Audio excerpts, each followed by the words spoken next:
good neighbor policy, oddly enough, introduced by Franklin Delano Roosevelt in 1933. That was aimed at basically trying to have the United States be a little bit more friendly and just not threaten Latin American nations in Central and South America nations by threat of intervention, but just saying, hey, you know what, we're kind of like Big Brother. Let's all be pals, let's all be friends, and sing kumbaya around the flagpole. And that was something that Roosevelt said, and this was from his address, his inaugural address in 1933. He said, "In the field of world policy, I would dedicate this nation to the policy of the good neighbor, the neighbor who resolutely respects himself, and because he does, respects the rights of others." So that's kind of a pullback from this interventionist policy from the Roosevelt corollary. And so what the policy emphasized was that the United States would no longer use military force or interfere in the internal affairs of Latin American nations, would also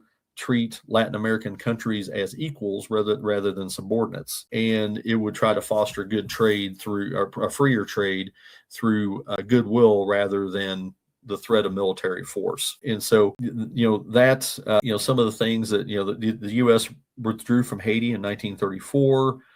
There was an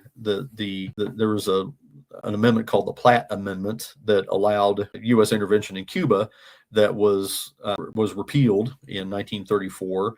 And in 1938, when Mexico nationalized all their foreign oil assets, the U.S. negotiated compensation for those foreign countries rather than intervening militarily as it would have under the Roosevelt corollary. So that basically lasted through the Roosevelt years and into the Truman years towards the end of World War II, and it seemed to breed some goodwill and some stability in the Western Hemisphere.